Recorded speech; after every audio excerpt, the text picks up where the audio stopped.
Today I'll be stepping in for Pastor Daniel, and he's currently in Australia, attending Daniel Jr.'s citizenship.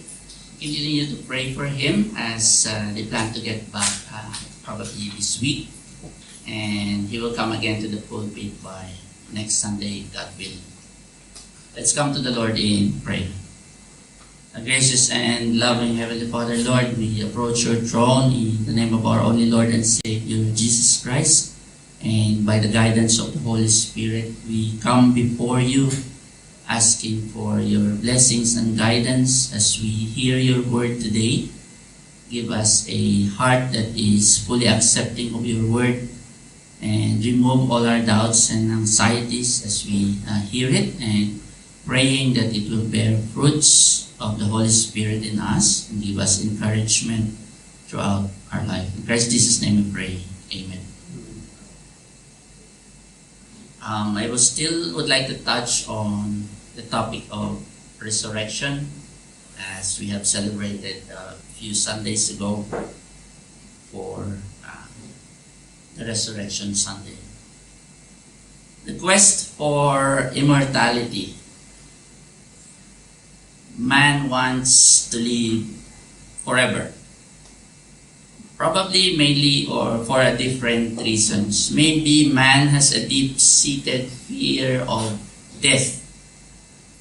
What will happen to me after I die? Maybe he has many plans that are not finished yet. Will I be able to complete it? Maybe he wants to spend more time with his family. What will happen to my family after I die? Maybe he does not want to be forgotten. Will they remember me if I die? These are probably some of the reasons why man wants to live forever, physically, in this world. On the other hand, some religions have their own practices as well.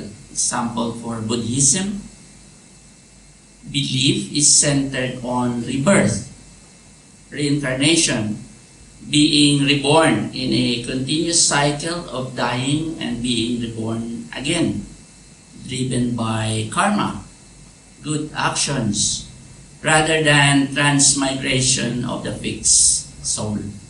Eventually, this death and rebirth cycle will give enough, probably good works, and those who follow it will have a state of enlightenment.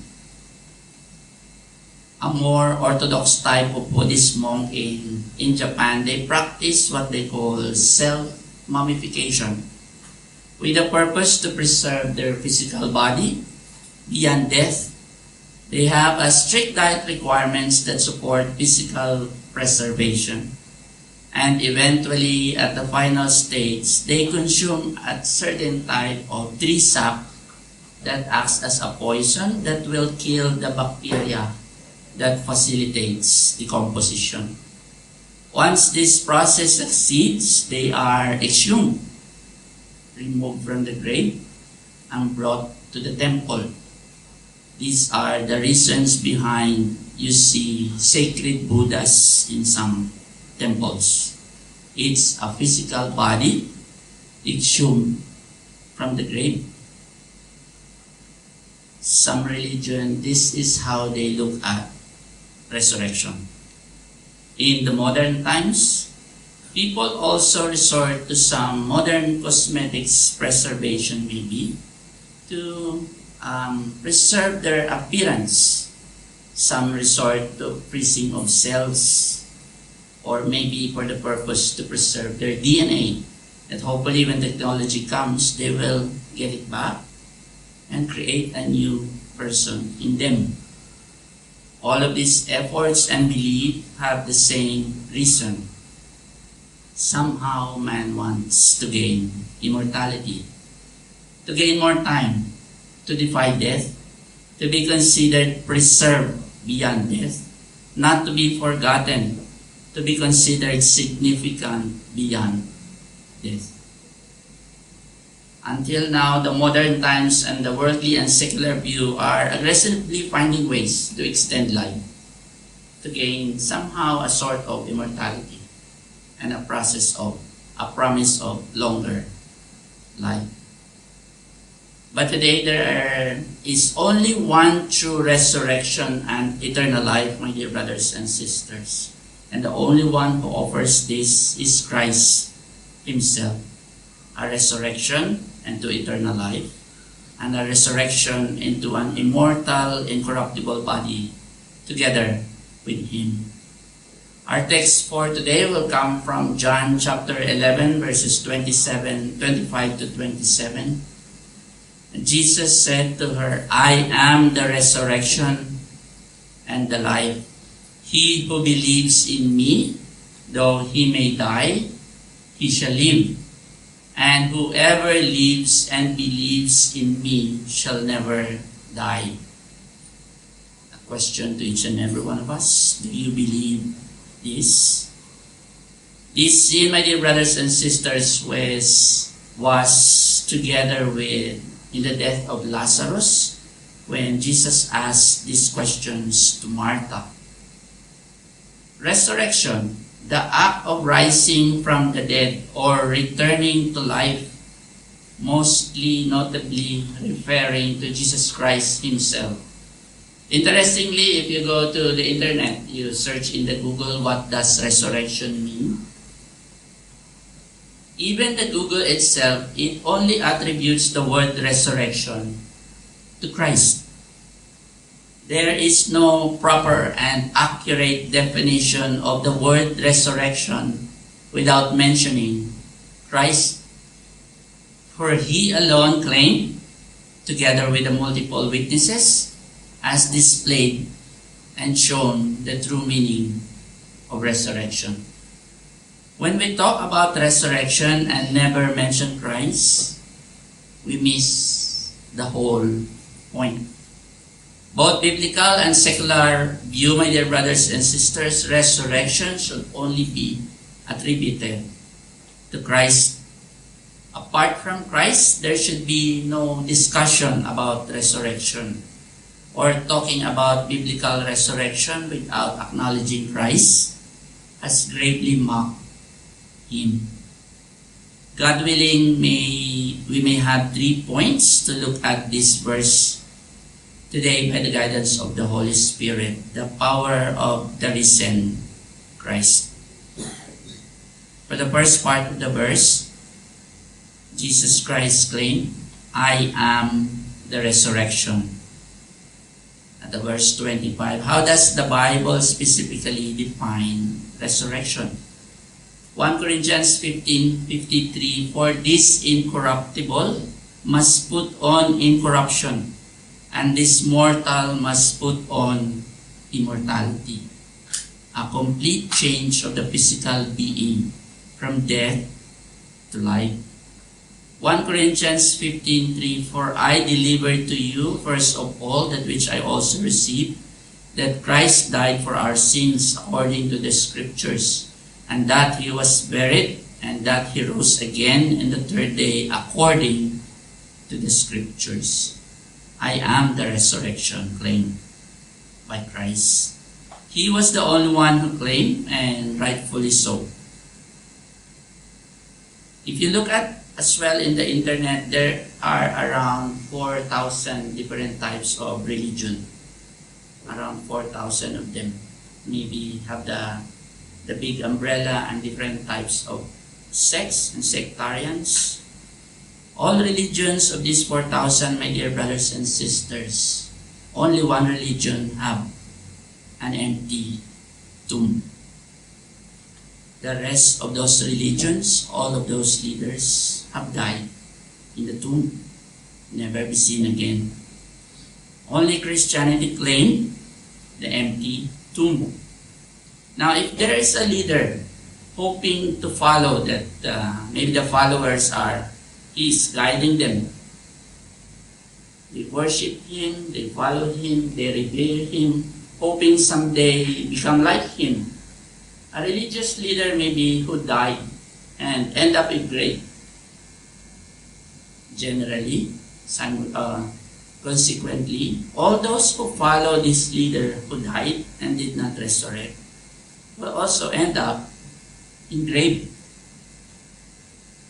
A religious leader who died and was resurrected, consequently, those who followed him, all his followers will also have, yes, death, but eventually will be resurrected as well. Aside from Christianity, all religious leaders end up in grave, my dear brothers and sisters, and have no concrete evidence of resurrection except for Christ. It's a very simple question. Will you follow a religious leader that ended up in grave and no evidence of resurrection at all? Similarly, follow the same leader concept. Those who put their faith on these false religious leaders will also end up in grave. So what about the resurrection of Christ? He claimed, I am the resurrection. Sometimes we think this is just one event in the Bible. Yes, he was resurrected. Yes. You need to go back to the primary principle and basic belief of the Christian faith, my dear brothers and sisters.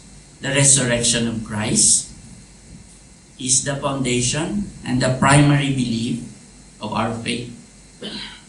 It is a non-negotiable truth that all professing Christians must believe in. Primary, foundational, non-negotiable.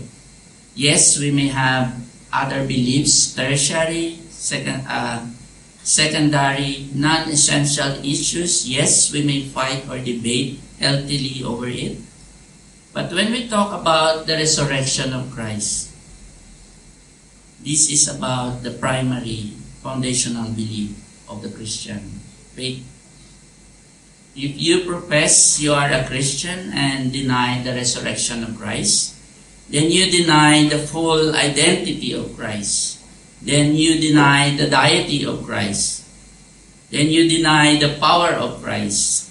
You reject the foundation and the belief of the Christian faith. Then your salvation may be in question. This is a dividing line against all false religion, my dear brothers and sisters. The resurrection of Christ. It is the center of the gospel based on the resurrection and the identity of Christ. We have said it multiple times in this pulpit. Romans 10:8, that if you confess with your mouth that Jesus is Lord and believe in your heart that God has raised him from the dead, resurrection, you will be saved. 2 Timothy 1:8-10, therefore do not be ashamed of the testimony about our Lord, nor of me his prisoner, but share in suffering for the gospel of the power of God, who saved us and called us to the holy calling, not because of our works, but because of his own purpose and grace, which he gave us in Christ Jesus before the ages began, and which now has been manifested through the appearing of our Savior Jesus Christ, who abolished death and brought life and immortality to light through the gospel.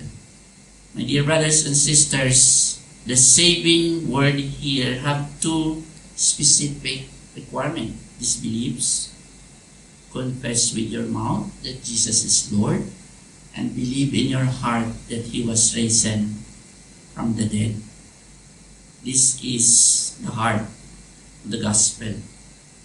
The resurrection of Christ, my dear brothers and sisters, has been being debunked. They try to say it's false. A lot of people will try, this is just a story.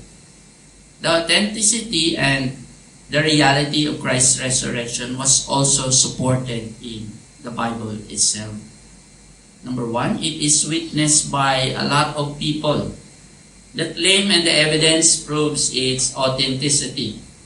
Christ's resurrection indeed happened. It's not just a story. The witnesses are not just one, and not just two, but multiple of them. And here are a few examples. Mary Magdalene saw her. Mary, mother of James, Joanna, Salome, Simon Peter, Cleopas, and the other disciple, the apostles by the Sea of Galilee. Over 500 people saw him simultaneously. They saw the risen Christ at the same time. Also James, Thomas, and eventually to Apostle Paul. So the resurrection event, there are a lot of witnesses who accounted it. They saw Christ risen from the dead. Yes, this is the biblical perspective. But other people may say, of course, it's part of the Bible, they want to prove it. Again, on the other hand, there is non-biblical historical facts and manuscripts that claim the resurrection of Christ as well. Flavius, Josephus, and Cornelius, they are historians who accounts the execution and the resurrection of Christ. And we take note, these are not even Christian people. Yes, the resurrection of Christ is accounted in the Bible. Its authenticity is proven not only on the biblical perspective, but also on historical documents. And those who also directly interacted with him. Yes, Christ said, I am the resurrection. This is a very big claim, my dear brothers and sisters, but has been fully backed up through biblical and historical facts. This means there is a promise of resurrection for you if you put your faith in Christ. You will be resurrected after you die in God's perfect time. And yes, you will not stay in the grave in eternity. And yes, there is a promise of resurrection for you, for he rightfully claimed the resurrection in him. And those who put their faith in him will also have the resurrection into eternal life. My dear brothers and sisters, always account these wonderful facts in your life. No matter how difficult your situation is, there is always a resurrection and eternal life in Christ Jesus himself. 1 Corinthians 15:53. For this incorruptible body must put on incorruption, and this mortal must put on immortality. That's the first part. Christ claimed he is the resurrection. And the second part is directly related to it. Jesus Christ not only claimed resurrection, he also claimed, I am the life. It doesn't have any meaning if you say you claim your resurrection and you don't have life. These two facts should come together. Christ claimed, rightfully so, I am the life. Christ only not claimed the resurrection, he also claimed life. It should come together.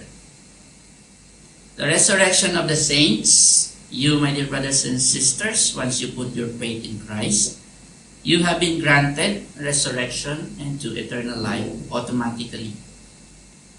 And there are another type of resurrection also shown in the Bible in these instances of the physical resurrection only. Let's take a look in this. Some of these examples are the widow of Zarephath, the Shunammite son, and the man who touched Elisha's bones in the Old Testament. In the New Testament, there is Lazarus, there's also Jairus, the daughter and the widow of Nain's son, Tabitha, and Eutychus, the young man who fell down from the bleacher and he was resurrected. These events also accounts a physical resurrection, my dear brothers and sisters. But these are a different type of resurrections for them. Theirs is the mortal body resurrection only. The resurrection is to the extent of mortal and physical body only. Because this resurrection, after a few time has passed, they also died again. The reason for their second death is similar to the first death because of the presence of sin. Sin present in your flesh and mortal body, my dear brothers and sisters, always equates death. Death coming from Adam and Eve, we are subjected to decay and death. The opposite of life is decay and death. If you have sin in your body, you will be subjected to decay and corruption and death. James 1:15. Then when desire has conceived, it gives birth to sin. And sin, when it is full grown, brings forth death. In the first parts of Romans 6:23, for the wages of sin is death. So no matter how a person tries to search for immortality without removing sin from his body, he will continuously be subjected to death. No matter how you preserve the biological aspect of your body, you cannot gain immortality because sin and the physical presence always equates to death. Our mortal body is defiled by sin. Consequently, we will undergo corruption and decay, and everyone eventually will die. There is no other way around it. This is a universal and biblical truth because sin has corrupted both physical and the spiritual aspect of man. Sin equates to death. In God's perfect time, man needs to face death. But how is Christ's resurrection different from the other resurrection from the Bible that we have talked earlier? Theirs is the resurrection of the mortal body, but Christ is the resurrection into eternal life because He has overcome sin. My dear brothers and sisters, throughout Christ's lifetime, sin was not present in Him, neither spiritually or physically. Though He did not sin, His body was still bruised, wounded, undergo pain and suffering. Yes, He has a mortal body in the flesh, similar to you and me. But He did not commit any sin. In return, He was considered the Holy One. God did not allow Jesus to see corruption and decay. The body of Christ did not decay. Acts 13:33-37. God has fulfilled this for us, their children, that He has raised up Jesus, as it also written in the second Psalm.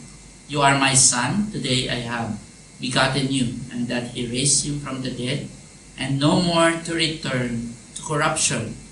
He has spoken this, I will give you the sure mercies of David. Therefore, He also says in another Psalm, you will not allow your Holy One to see corruption. For David, after he had served his own generation by the will of God, fell asleep, was buried with his fathers, and saw corruption. David did indeed die and decay. But he whom God raised up saw no corruption. Christ's resurrection was to eternal life, my dear brothers and sisters, not able to see decay, not able to see corruption and death. I am the resurrection and I am the life. And the impact to us, my dear brothers and sisters, those who put their faith in Him, you can also claim, I can have resurrection and I can have life in Christ. In order for man to have eternal life, have faith in Him. On the other aspect, sin must be removed from this body. No matter how you love this body, my dear brothers and sisters, it is wrecked with sin. it is defiled by sin. Both physically, spiritually, it is defiled. Eternal life, so it equates to holiness, perfection, freedom from sin, defilement from sin have been removed. This is a requirement for eternal life and resurrection. Yes, very difficult because we cannot do it by ourselves. Only comes from the works of Christ in the cross and the resurrection from the grave. The second part of Romans 6:23, my dear brothers and sisters, the first part is, for the wages of sin is death, but the gift of God's eternal life through Jesus Christ our Lord. God's gift of eternal life is only through Christ Himself. And this is the second part, my dear brothers and sisters. Christ claimed He is the resurrection, and together He also claimed He is the life. Both of them comes together. And the third part of the verse, our third point, those who believe in me, yes, though they die, he shall live. Romans 10:8, that if you confess with your mouth the Lord Jesus and believe in your heart that God has raised Him from the dead, you will be saved. Romans 10:8, my dear brothers and sisters, the Christian's faith is physically manifested. In where? Maybe some people will look at you, they will not know if you're truly a Christian or not. But if you try to confess your belief, that you believe that Christ is Lord, and you believe in your heart that He was raised from the dead, you are indeed saved. We confess, each and every one of us, as true followers of Christ, we confess these two things, tangible signs of your faith. Confess, believe. Confession and believing between you and God alone, my dear brothers and sisters. Other people cannot judge you if you really saved or not, because it's between you and God alone. The worst part sometimes is we put ourselves in a position that we may try to identify who is truly saved or not. This guy is a Christian, but he is bad. Maybe he is not saved. This guy is good. Maybe he is saved. Christian, go to church Sunday. Yes, he is saved. Trying to identify who are the elect and saved, my dear brothers and sisters, is none of your business. It's not your job to judge other people, the saved or unsaved. But in the body of Christ, to those who believe and confess, we show equal love and compassion to the body of Christ, without impartiality, without judging them in their status in society. We never judge other people, especially in the body of Christ. Yes, we believe. Yes, we confess. It is between you and God alone. Dear brothers and sisters, yes, you believe. Yes, you confess. And what's next after this? Maybe you have these eternal blessings and eternal life, confessing Christ as your Lord and Savior. For the practical application of this, what can it gives you as true followers of Christ? People have a lot of fear, a lot of anxieties, a lot of problems. But the topmost of it is death. Death, we call him the greatest equalizer. Everyone comes face to face with death in certain times of their lives. Everyone is destined to die because of sin. Death, similarly related to resurrection. Death is a requisite to resurrection. If you want to be resurrected, you need to die first. We can respectfully death, resurrection, and life is relative to one another. Now, the greatest fear of this world is death. Because you have put your faith in Christ, death now has become a necessary foe, a necessary friend, in order for you to remove the sin from your body. Death now has become the friend of the true believers of Christ. The ultimate fear of man has been overcome in Christ's resurrection. Outside of Christianity, my dear brothers and sisters, when you go out there, maybe you will talk to a lot of other people. All other religions have fear of death, in a sense that they have no confidence after that. They are not sure what will happen beyond death. They are not sure whether they pass, they will be accepted. Maybe their good works is not enough. Maybe I don't have time. I need to do more good works then. So maybe my good works will outweigh my bad works, bad things in me.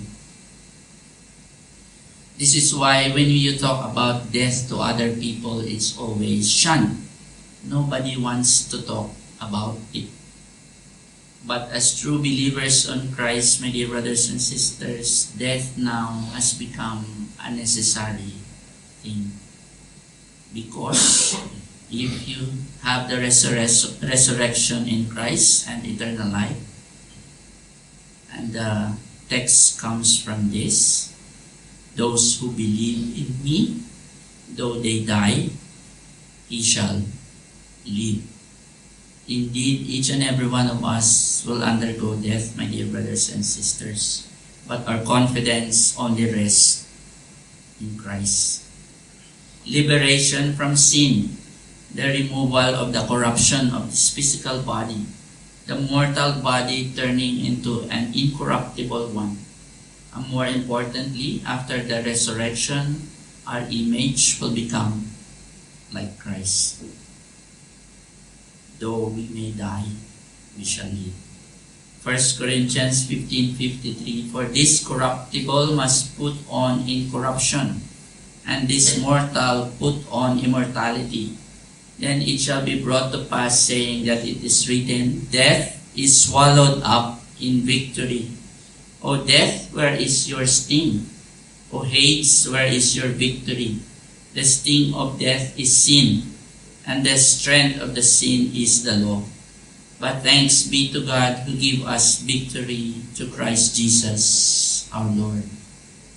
My dear brothers and sisters, that's the greatest victory man can ever achieve. The victory over sin. We may struggle upon small things in life, maybe physical illness, and struggle financially. But eventually, each and every one of us will face death. The important one is, where do we rest our confidence when we face death? The resurrection of Christ, my dear brothers and sisters, is the final chapter of Jesus' earthly ministry. The completion of his task as the Messiah. The culmination of all the Old Testament prophecies, calling him the risen Messiah. The risen Messiah also have another title. They call him the firstborn among the dead. Colossians 1:18-19. And he is the head of the body, the church. He is the beginning and the firstborn from among the dead, so that in everything he might have supremacy for God, who pleased to have all his fullness dwell in him. What an amazing title, my dear brothers and sisters. The firstborn among the dead. The first and only one who did not see decay and overcome death. All humanity, you and me, are part of among the dead. Only Christ is the firstborn among the dead.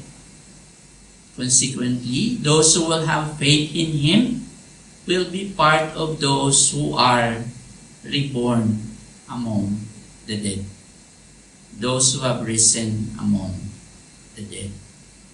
Now, if you put your faith, confess, and believe in Jesus Christ, you will be part of the reborn among the dead. The time will come. 1 Thessalonians 4:16, For the Lord himself will come down from heaven with a loud command, with the voice of the archangel and the trumpet call of God, and the dead in Christ will rise first. Those who have died will rise first, and those who are still alive will be caught up in the air to the Lord in his return. 1 Thessalonians 4:13 to 14. Brothers and sisters, we do not want you to be uninformed about those who sleep in death, so that you do not grieve like the rest of mankind who do not have hope. For we believe that Jesus died and rose again, and so we believe that God will bring with Jesus those who have fallen asleep in him. It's a very sad thing sometimes, my dear brothers and sisters, we have loved ones that has already passed away, and we cannot judge them. Sometimes we put in the faith that God will do the best for them. If they have not put their faith in Christ, then there will be a questionable resurrection for them. We cannot do anything about for those who have died. But those who are loved ones who are still living, we can still implore the Holy Spirit. We continue to pray for them, that they shall not face to become those who will not rise among the dead.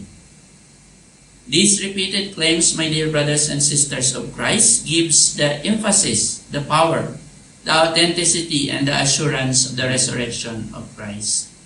All of this power to overcome death, all of this power to avoid decay and corruption, to kill not just sin, but to remove all the totality of sin. Its hold over your flesh, the sin's dealings, its desires, its lust, its pride, its effect, the sin powers over the law, was removed by the power of the risen Christ. Sin was made void, useless in the life of the Christian. Because of Christ's ministry, God will remember your sins no more. As there is a better covenant in Christ than the one with Moses. All of these wonderful blessings, my dear brothers and sisters, through Christ, I may say it respectfully, your quest for immortality has ended the moment you met Christ. Your fear over death has been replaced with eternal hope. Your guilt and shame over your sin has been replaced with godly confidence, and you boast only in Christ. And equally important, the faith we have is the works of the Holy Spirit, who enable us to confess that Jesus Christ indeed is Lord, and He has risen from the dead. This is the confidence in us, my dear brothers and sisters. But if there's someone here today that don't have that saving faith in Christ yet, the same question is asked of you when Jesus asked Martha, I am the resurrection and the life. He who believes in me, though he may die, he shall live. And whoever lives and believes in me shall never die. And the question to you, my friend, is, do you believe this? If your answer is no, then the resurrection to eternal life in Christ is not for you. To those who do not believe the resurrection in Christ, there is another type of resurrection prepared for you. To those who answered no, John 5:28, 8 to 29, do not be amazed at this, for the time is coming when all who are in their graves will hear His voice come out. Those who have done that is good will rise to live, and those who have done what is evil will also rise to be condemned. In this passage, my dear brothers and sisters, you will only be considered good if you have Christ in you. To those who answered no, and are not yet in Christ, yes, there is still a resurrection for you. Yes, you will move out from the grave. But this resurrection is for condemnation, my dear brothers and sisters. This is a very tragic type of resurrection. Some people thought that in this present world, they can do whatever they want without the repercussions of sin, no responsibility over sin. And when they die, all will be blotted out. No, my dear brothers and sisters, you thought at that time, you thought you died, and you will get away from the accountability of your sin. No. Christ, as the resurrection, will also raise up those who deny Him for the purpose of eternal condemnation. He will condemn you. This is an eye for an eye, a tooth for a tooth demand, my dear brothers and sisters. Do not come face to face with death without Christ. Do not come empty-handed. Do not proceed to your resurrection of condemnation, but come into saving faith in Christ, for He alone is the resurrection and life. And those who answered yes, we are forever thankful, for Christ have done everything for us. We renew our joy, our hope, our confidence in Him. Even in the face of death, we look unto Christ, for He alone is our resurrection and eternal life. Yes, my dear brothers and sisters, we have many trivial problems in life, but death itself is conquered, and that we are forever thankful for it. As we serve Him daily in our ministry, we are reminded of His promise, of His resurrection, of His eternal life, of His love, of His grace, and we look forward to come to see our faith inside. We wait eagerly for Him with great expectation, knowing He has great and precious promises for us.